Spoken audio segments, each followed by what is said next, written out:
ते 48,000 कोटी रुपयाचं जुनं बिल आम्ही माफ करणार आहोत. राज्यातल्या शेतकऱ्यांची थकीत असलेली 48,000 कोटी रुपयांची जुनी बिलं देवेंद्र फडणवीस यांनी आज माफ केलेली आहेत. वीज बिलं लक्षात घ्या, वीज बिलं शेतकऱ्यांची माफ केलेली आहेत देवेंद्र फडणवीस यांनी. राज्यातल्या शेतकऱ्यांना अगदी काहीच दिवसांपूर्वी त्यांनी कर्जमाफीचं आश्वासन दिलेलं होतं आणि त्यानंतर आज ही एक मोठी घोषणा केलेली आहे महाराष्ट्राचे मुख्यमंत्री देवेंद्र फडणवीस यांनी. त्यांनी 7.5 हॉर्स पॉवरपर्यंतच्या शेतीमधील वीज जोडणीची जुनी बिलं माफ करण्याची घोषणा केलेली आहे. शेतीला पाणी देण्यासाठी 7.5 हॉर्स पॉवरचे जे मोटर पंप वापरले जातात त्यांना सध्या बिल येत नाहीये. लक्षात घ्या, आता सध्या बिल येत नाहीये, पण आधी बिल यायचं आणि ती बिलं बऱ्याच शेतकऱ्यांची सध्या थकीत आहेत. तर तीच बिलं माफ करण्याचा निर्णय देवेंद्र फडणवीस यांनी घेतलेला आहे. जुनी बिलं अजून अनेक जणांच्या नावावरती आहेत, खात्यात जमा आहेत. त्याची वसुली कधीही होऊ शकते आणि त्यामुळे शेतकरी दुसरं कुठलंही कनेक्शन घ्यायला जात नव्हते, त्यांना ते मिळतही नव्हतं. त्यामुळे सरकारनं हा निर्णय घेतल्याचं देवेंद्र फडणवीस यांनी जाहीर केलेलं आहे. 48,000 कोटी रुपयांची जुनी बिलं आम्ही माफ करणार आहोत. शेतकऱ्याची पाटी कोरी झाली पाहिजे आणि नव्यानं त्याला पाटीवरती इतिहास लिहिता आला पाहिजे, यासाठी आम्ही ही घोषणा करत असल्याचं देवेंद्र फडणवीस यांनी म्हटलेलं आहे. आता काहीच दिवसांपूर्वी आपल्याला आठवत असेल, पुण्यश्लोक अहिल्यादेवी होळकर शेतकरी कर्जमाफी योजना ही त्यांनी जाहीर केलेली होती. भाजप किसान मोर्चाद्वारे मुख्यमंत्री देवेंद्र फडणवीस यांचा सत्कार करण्यात आला आणि त्यानंतर मुख्यमंत्री देवेंद्र फडणवीस यांनी राज्यातल्या शेतकऱ्यांना उद्देशून जे मनोगत व्यक्त केलं, यावेळी त्यांनी विरोधकांना टोला लगावला. कर्जमाफी होणार नाही असं अनेकांना वाटत होतं, पण शेतकऱ्यांच्या देवाभाऊचं हे सरकार आहे असं देवेंद्र फडणवीस यांनी या कार्यक्रमामध्ये म्हटलं आणि ही दुसरी घोषणा त्यांनी लागोपाठ केलेली आहे. त्यामुळे शेतकऱ्यांवरचा एक मोठा भार सध्या कमी झालेला आहे. आपल्याला आठवत असेल, हे राजकारण नेमकं कसं सुरू झालंय. शेतकऱ्यांसाठी देवेंद्र फडणवीस एका पाठोपाठ असे महत्त्वाचे निर्णय कसे घ्यायला लागले आहेत. खरं तर देवेंद्र फडणवीस हे शहरी भागामध्ये मोठ्या प्रमाणावरती काम करतात, इन्फ्रामॅन म्हणून त्यांची एक ओळख आहे. पण गेल्या काही दिवसांपासून जर तुम्ही ऑब्झर्व केलं असेल तर शेतकऱ्यांसाठीच्या अनेक योजना त्यांनी जाहीर केलेल्या आहेत. अनेक मोठ्या घोषणा ज्या खरं तर आश्चर्यकारक आहेत. म्हणजे कर्जमाफी असेल, वीज बिल असेल, हे निवडणूक जेव्हा 4-6 महिने 8 महिन्यावरती येते तेव्हा असे निर्णय होत असतात. पण त्याच्या आधीच हे निर्णय का होत आहेत याचं सुद्धा आपण जरा समजून घेतलं पाहिजे. तुम्हाला आठवत असेल, अजून 1 वर्ष पण झालं नसेल, बच्चू कडू यांनी एक मोठं आंदोलन उभारलेलं होतं शेतकऱ्यांच्या कर्जमाफीसाठी आणि त्या आंदोलन बरंच महाराष्ट्रामध्ये गाजलेलं होतं. महाराष्ट्राचे मंत्री असलेले गिरीश महाजन यांनी अनेक वेळा त्यांची भेट घेतली आणि नंतर आश्वासनं देऊन ते जे आंदोलन होतं ते त्यांचं उपोषण वगैरे ते सुटलं.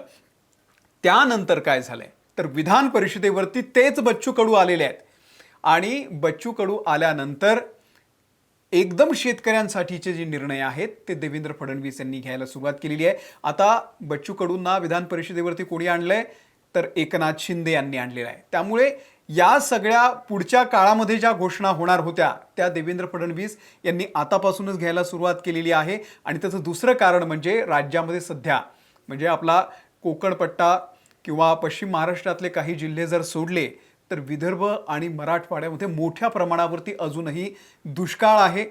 काही शेतकऱ्यांची पहिली पेरणी फेल गेलेली आहे, दुसऱ्या पेरणीचं संकट आहे आणि अजूनही पाऊस नाही आहे. अशा दुष्काळाच्या परिस्थितीमध्ये शेतकऱ्यांसाठी एक अत्यंत महत्त्वाचा निर्णय हा देवेंद्र फडणवीस यांनी घेतलेला आहे. त्यामुळे एकीकडे राजकारण आणि दुसरीकडे शेतकऱ्यांच्या हिताचे प्रश्न सोडवणं, अशा पद्धतीची एक इमेज तयार करण्याचा या ठिकाणी देवेंद्र फडणवीस यांच्याकडून प्रयत्न होतोय का, त्याचं सुद्धा विश्लेषण खरं तर राजकीय अंगानं केलं पाहिजे.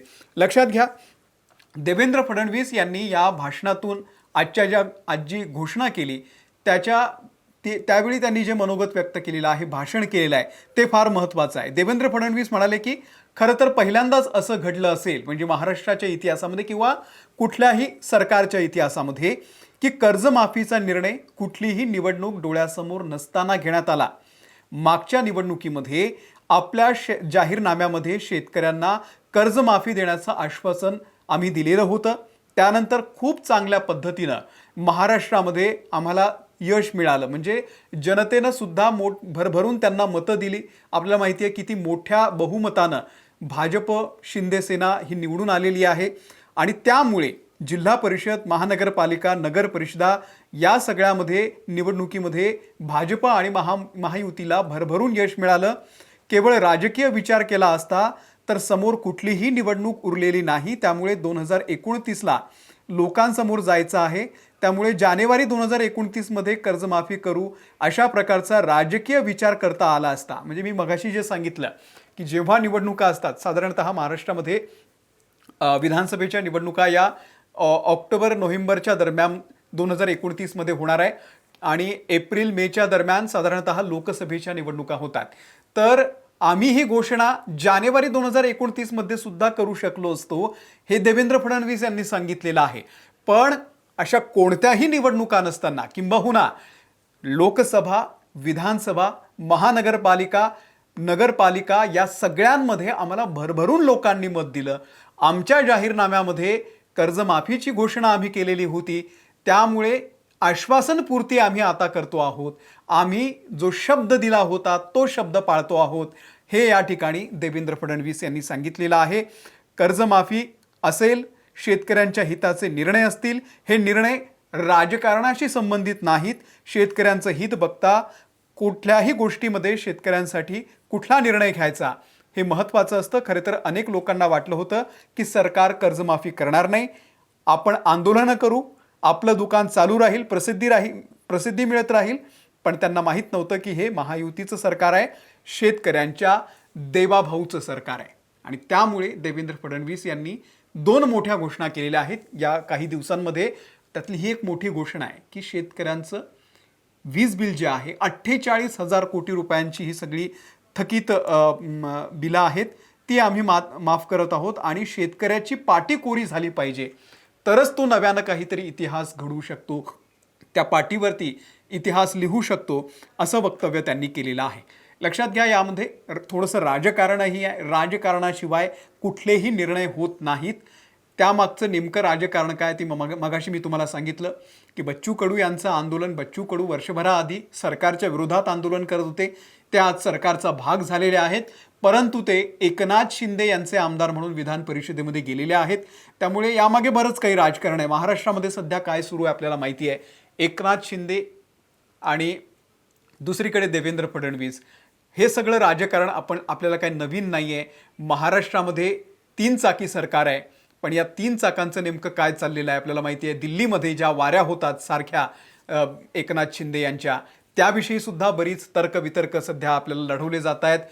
जे आमदार फुटलेत ते भाजपमध्ये का नाही गेले, ते शिंदेंसोबतच का गेले, अशीही एक नवीन चर्चा राज ठाकरे यांनी महाराष्ट्रामध्ये सुरू केलेली होती. तर या सगळ्या राजकारणामध्ये ही 2 महत्त्वाचे निर्णय शेतकऱ्यांसाठी, पहिला म्हणजे कर्जमाफीची घोषणा आणि दुसरी म्हणजे आज शेतकऱ्यांसाठी जी घोषणा त्यांनी केलेली आहे 48,000 कोटी रुपयांची जुनी बिलं माफ करण्याचा निर्णय देवेंद्र फडणवीसांनी घेतलेला आहे. त्या निर्णयाबद्दल तुम्हाला नेमकं काय वाटतंय? ही शेतकऱ्यांच्या हिताची निर्णय आहेत, शेतकऱ्यांचं हित बघून निर्णय घेतलेले आहेत की यामागे काही राजकारण आहे, कोणाला तरी काटशह देण्याचा यामधून प्रयत्न होतोय का? तुमचं मत आम्हाला खाली कमेंट बॉक्समध्ये नक्की सांगा. या व्हिडिओमध्ये इथेच थांबतोय. आमच्या महाराष्ट्र टाइम्सच्या यूट्यूब चॅनलला जर तुम्ही सबस्क्राईब केलेलं नसेल सबस्क्राईब करा. आम्ही फेसबुकवरती आहोत, इंस्टाग्रामवरती आहोत, तिथे आम्हाला फॉलो करा. धन्यवाद.